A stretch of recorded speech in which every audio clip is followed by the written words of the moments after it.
Oke teman-teman, hari ini gue pengen menjelaskan bagaimana cara gue membuat landing page yang profitable. Karena di sini gue akan menunjukkan step by step struktur dari landing page gue, sehingga lu bisa meniru, bisa menduplikasi, dan juga bisa mengambil inti kenapa gue membuat landing page strukturnya seperti ini. Gitu ya, jadi tanpa berlama-lama kita coba langsung lihat dulu ya dashboard gue seperti apa. Oke. So, yang mau gue kasih tahu adalah di sini ada satu produk gitu ya yang gue tunjukkan, di mana satu produk ini sudah gue filter namanya ya, sudah gue filter, dan produk ini di bulan lalu salesnya ini hanya 2,8, di mana spendingnya 1,9. Oke, jadi gue cuma dapat ROAS 1,4 dan profitnya ya ini 900 ribu, 800 ribuan lah selama sebulan kan. Kayaknya capek banget gitu ya. Dan gue memutuskan sama tim gue, oke guys, ini menurut gue produk ini last shot sih, karena kita udah 1 bulan kurang bagus hasilnya. Yuk kita rombak lagi landing page-nya gitu. Jadi setelah kita rombak landing page, dan per bulan ini, nih teman-teman bisa lihat this month, di produk yang sama, gue nggak ngubah filternya ya. Gue bisa mendapatkan ROAS 3 gitu ya. Jadi tadi gue spending 2 juta, ROAS-nya 1,4, nah sekarang gue spending lebih banyak, dapat ROAS-nya ini justru 3. Jadi agak mitos ya kalau orang-orang bilang bahwa, lu naikin budget, ROAS lu bakal makin turun. Belum tentu gitu loh, karena ini buktinya ROAS-nya makin naik ketika gue naikin budget, dan salah satu faktornya adalah karena gue membenahi landing page-nya gitu. Jadi ini lebih profitable, di mana gue spending 3 juta dapatnya 10 juta, jadi lumayan banget gitu ya dari satu produk. Oke, jadi gue bakal kasih lihat lu aja gitu ya bagaimana cara gue menyusun landing page-nya, jadi lu bisa ikut paham juga. Oke, landing page gua ini kita membahas mengenai topik AI agents, di mana gua berpartner dengan seseorang untuk membuat berbagai macam automations di bisnisnya. Jadi kalau teman-teman tahu AI agents atau sebuah automations, nah ini harusnya cukup familiar ya. Tapi poinnya adalah gimana cara gue menjual dan menjadikannya profit, dan bagaimana gue bisa membuat ROAS-nya jadi 3 gitu ya, mengubah dari yang tadinya 1,4 jadi 3 lewat benahin si landing page-nya ini. Oke, seperti apa? Nah, gue pengen mulai aja langsung ya. So, kita mulai dari bagian section 1 ya, section 1. Jadi section 1 ini biasanya gue bilang opening, terdiri dari apa aja sih si opening ini? Gitu ya, 1. Nah, section 1 ini biasanya terdiri dari yang namanya headline. Jadi bisa gue bilang di sini si headline-nya ini. Gitu ya, gue bilang di sini headline. Nah, di sini headline namanya, dan headline itu yang mana? Headline itu yang ini ya, teman-teman ya. Nah. Oke, ini gue masukin di sini.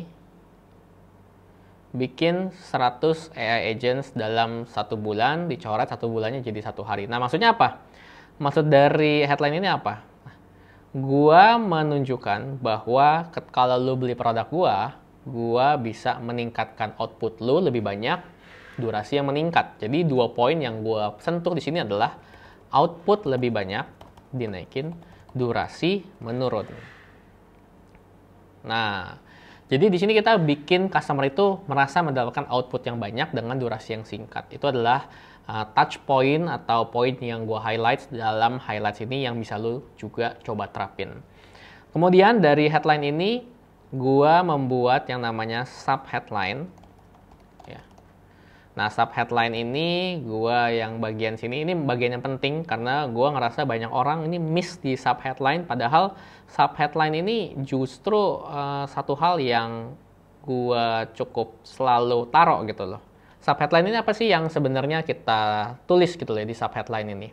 Jadi kalau lihat contohnya, kenapa template AI agents yang bisa didapatkan gratis masih perlu bayar. Nah, konsepnya gini. Jadi gue di sini memvalidasi keraguan dari orang-orang, karena sebenarnya template AI agents betul banget gitu ya di Reddit mungkin atau di website di YouTube sana sebenarnya banyak yang gratis. Nah, kita ingin membuat customer kita terus membaca, terus scrolling biar dia ini membaca sampai habis apa yang sebenarnya kita mau ngasih. Jadi gue memvalidasi keraguannya biar dia semakin penasaran kayak, loh kok orang ini bisa benar-benar ngomong seperti ngomong gitu ya sama gua gitu. Nah, kalau lu bisa memvalidasi atau membuat level lu dan customer sama nih posisinya, kita di posisi yang sama. Gue juga dulu sama kayak lu, gue juga nggak ngerti kenapa template AI agents itu sebenarnya kan banyak gitu ya. Sebenarnya banyak yang gratis, tapi kenapa gue harus bayar sama lu? Tenang, gue juga sama kayak lu dulu, gue kayak gitu. Jadi lu membuat posisi lu tuh sama dulu kayak dia. Makanya kita bilang namanya memvalidasi keraguannya. Gitu ya, itu poin yang gue sentuh di sub headline biasanya. Oke, next-nya setelah sub headline ini gue biasanya menaruh gambar ya, gambar visualisasi. Jadi gambar visualisasi dari produk lu, kalau dalam case gue adalah contoh AI agents-nya tuh seperti apa sih gitu loh. Jadi ini cukup common alias cukup wajar ya orang-orang kalau yang memang paham sudah di dunia AI agents ini biasanya. Terus kemudian gambar visualisasi di sini. Oke.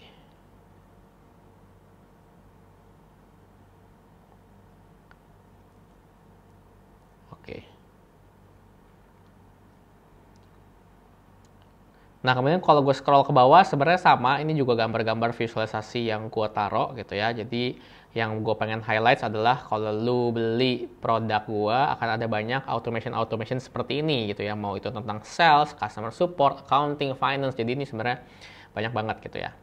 Nah, habis itu setelah gambarnya kita tumpuk seperti itu, nah di sini kita kasih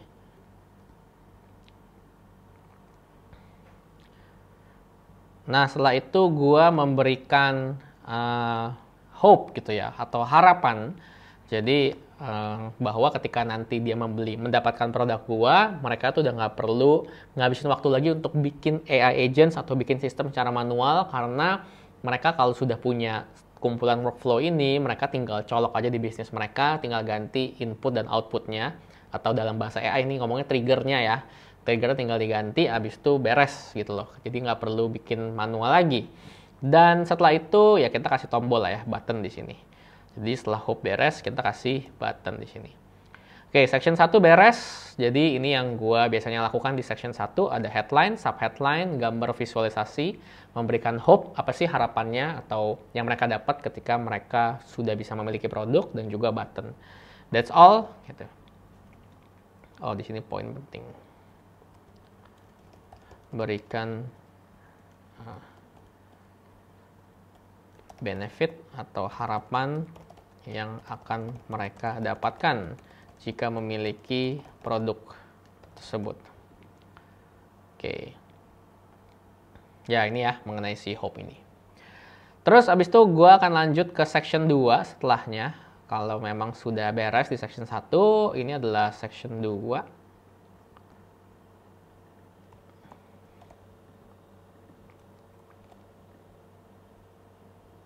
Oke. Apa yang gue tulis dalam section 2? Nah, section 2 ini bentuknya atau judulnya adalah testimoni yang pertama. Jadi gue memberikan testimoni-testimoni orang-orang yang sudah menggunakan tools ini ataupun jasa dari gue. Jadi basically sebelum gue menjual AI automations ini, itu gue membuka semacam agency AI automations, orang-orang yang pengen untuk membuat sistem yang tadinya repetitif jadi otomatis lewat AI. Nah, sebenarnya ada salah satu atau beberapa tools AI automation yang dipakai sama klien gue. Ini gue masukin juga ke dalam bundling AI agents ini. That's why gue bisa naruh testimoni-testimoni dari previous existing clients gitu. Jadi, of course, ini adalah kumpulannya. Dan kalau bisa, poinnya adalah nah, ini testimoni, jadi poinnya adalah menunjukkan bahwa sudah ada orang lain yang pakai atau menggunakan. Karena gini teman-teman, nggak ada orang yang mau bener-bener jadi orang yang pertama. Resiko terlalu tinggi kan. Jadi kalau lu nggak punya testimoni, sebenarnya ya bagiin dulu lah produk lu gratis ke teman atau ke saudara, biar lu bisa dapat feedback gitu loh. Kalau nggak agak susah ya, karena tujuan dari testimoni sebenarnya menurunkan resiko dan barrier mereka untuk kayak untuk nggak mau beli. Jadi kayak dengan adanya testimoni, mereka lebih pengen beli kan, karena mereka merasa bukan orang yang satu-satunya atau yang pertama untuk menggunakan produk lu. Sebenarnya tujuan dari testimoni adalah seperti itu. Nextnya setelah testimoni ini, gue membuat diri gue juga satu posisi lagi dengan mereka dengan cara mention problem-problems yang mereka pernah hadapi ketika hendak membuat automations. Jadi tujuannya adalah biar sama sih gitu loh. Lu tuh kayak lebih pengen beli sama orang yang lu tuh bikin lu nyaman kan dibanding orang yang langsung jualin lu. Jadi tujuan dari problem call outs di sini atau mention problems adalah membuat kita tuh satu halaman dengan si orang ini bahwa kita pernah mengalami hal-hal yang sama juga. Pernah stuck di coding, habis itu ruwet jahit sistem, waktu habis buat riset gitu ya. Padahal tujuan automation adalah bikin hidup simple dan bukan makin rumit. Jadi kita call back gitu ya, problem-problem yang pernah kita hadapi juga, biar mereka, customer merasa relate, iya saya juga mengalami hal tersebut. Oke. Kemudian setelah kita panggil problems-nya, ya kita present the solutions gitu. Kita present solutions. Oke, ini dia bagian sini ya. Gua sampai sini aja screenshot-nya.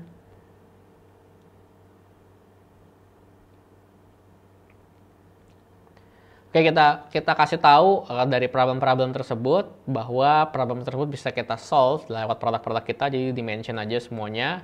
Ini gue rasa lu sudah cukup paham, cukup mahir untuk yang ini. Dan disinilah teknik marketing juga gitu ya, dimana ketika lu memberikan solusi, itu lu nggak usah membuat solusi itu bener-bener cuman seakan-akan oh ini cuma satu solusi dapat bisa langsung jalan, sudah dibuatin, workflow teruji, tapi lu membuat seakan-akan ada bonusnya. Jadi membuat plus bonus. Bonusnya gue tanda kutip ya. Karena sebenarnya bonus ini kan sudah memang lu include juga kan di dalam paket atau produk lu. Tapi di sini membuat penekanan bahwa kita sebisa mungkin terlihat bahwa lu dapat banyak dan lu bakal dapat lebih banyak lagi. Nah, poinnya itu. Kita membuat mereka kayak, wih gila nih, iya sih gue pengen punya ini. Tiba-tiba kayak, wih, gue dikasih lagi nih, lebih banyak lagi. Apa nih? Kita bakal update juga flow-nya. Nggak cuma banyak, tapi di-update juga. Dan ada customer support-nya kalau lo bingung. Ini memang harus dipecah-pecah, teman-teman. Jadi konsepnya gini. Contoh, ini gue kasih contoh ya. Ini kan ada problem, ya kan, yang mereka hadapi. Ya, di sini. Ini adalah solusi, ya kan. Nah, sebelum lo menyusun, gue namanya value stack ya. Kita jabarin dulu, apa sih problem-problem mereka? Mereka takutnya tadi stuck di coding ya. Terus abis itu mereka juga takutnya waktu habis ya. Waktu habis buat riset sana sini. Problemnya suka error, terus di sini bingung contohnya gitu ya. Nah, katakanlah di sini solusinya adalah, oh kita bisa kok ini nggak perlu stuck karena langsung jalan. Ya, gue nyambungin dari sini ya, nggak usah stuck di coding karena langsung jalan. Waktu habis tenang, kita sudah langsung dibuatkan. Jadi nggak usah capek-capek, tapi kita langsung membuatin. Suka error, ini teruji kok. Nah, workflow teruji. Ini gue ambil dari sebelah kiri ya, dari sini ya. Terus bingung, nah ini tanya siapa? Bisa tanya-tanya. Nah, katakanlah lu punya pilihan untuk menaruh solusi ini semua di sini kan. Di dalam present solutions ini kan, lu bisa punya cara atau lu punya pilihan untuk naruh ini di dalam kolom present solutions ya. Tapi di sini gue mau motong solusinya, jadi gue nggak kasih semuanya ya, gue potong di sini. Oke. Jadi gue tahu mereka ini punya problem suka bingung gitu ya. Tapi gue nggak jadiin langsung ke dalam satu solusi present solutions ini, di kolom present solutions ini. Tapi gue menjadikannya bonus. Oke? Jadi kalau lu yang bingung tenang bisa tanya-tanya. Karena gue tahu nih, dan ada another bonus nih. Untuk kalian yang suka bingung gimana cara bikin AI agents, ada bonus. Bonusnya apa? Plus customer support lo guys. Jadi kita membuat seakan-akan salah satu problems ini dijadiin bonus gitu. Jadi lu nggak seakan-akan offering lu cuman kayak biasa aja, tapi lu bener-bener membuat mereka merasa kayak wah ini bervalue banget. That's why di sini gue bilang gue potong, jadi gue nggak kasih semuanya langsung dalam satu tempat ini, tapi gue potong dan gue jadiin plus tanda kutip bonus seperti itu. Terus habis itu di sini ya value stack seperti biasa, di sini lu bisa sebutin jadi apa aja yang didapat dari solusi-solusi ini dan dijadiin harganya ya, senilai berapa nih totalnya nih. Kalau gue bilang di sini senilai totalnya 1,5 juta. Jadi di sini kita bisa bilang next-nya adalah value stack. Gitu, value stack ini semuanya dari solusi-solusi tersebut berapa sih harganya gitu ya. Ini kita tumpukin di sini, harganya adalah 1,5 juta. Baru setelah di value stack ini namanya adalah harga coret. Jadi dari 1,5 ini cuman 149 plus scarcity. Jadi ini cukup klasik ya kalau ini ya, kita kasih waktu berapa lama mereka mendapatkan bonus atau potongan harganya. Gitu dikasih di sini, dan terakhir ini ada button. Di sini ada button lagi. Button. Ini adalah section 2 ya. Jadi kumpulannya seperti testimoni, problems call out, present solutions, bonus. Nah, kemudian sebenarnya ini tuh harusnya section 3 nih, sorry. Nah, di sini adalah section 3. Oke. Section 3 di sini. Gitu ya. Kenapa section 3? Karena di section 3 ini udah ngomongin value stack. Jadi value stack itu kita nyusunin lagi value-nya biar kita menciptakan harga yang seakan-akan mahal banget, tapi ternyata nggak semahal itu loh. Gitu. Makanya kita coret dan jadiin mereka, dan kita takut-takutin mereka dengan ini bentar lagi countdown-nya habis gitu loh. Jadi biar orang merasa harus beli sekarang gitu kan ya. Sebenarnya ini tekniknya udah agak lama ya, cuman orang-orang tetap merasa bahwa ini penting gitu ya. Gue lihat kayak ada perbedaan ketika gue taruh si timer ini sama nggak taruh timer ini. Kalau gue taruh timer ini memang terlihat sih jadi lebih sedikit lebih tinggi, 1-2% lah si conversionnya itu beda. Jadi ya oke lah, not bad gitu. Nah, habis itu taruh button, dan ini section yang terakhir itu section 4 gitu ya. 4 sections ini namanya adalah handling objections. Handling objection. Nah, handling objection ini apa? Handling objection ini kita memanggil kembali gitu ya pertanyaan dari mereka yang tadi di sub headline ini sempat mereka ragukan, dan kita mention lagi. Jadi kenapa mereka harus bayar produk kita yang namanya agent site ini padahal lebih banyak template gratisan. Nah, di sini integrasinya mereka masih berantakan, workflow-nya suka error. Nah, di kita nih udah ada customer support juga, dan workflow-nya sudah teruji bisa gitu. Jadi handling objection-nya di sini. Oke, kalau mau ada frequently asked question juga bisa di sini. Kalau teman-teman mau nambahin, beberapa suka menaruh frequently asked questions ini. Tapi all in all, begini adalah struktur yang gue pikirkan, yang gue susun gitu ya ketika menyusun si landing page ini yang ternyata berbuah mendapatkan ROAS 3.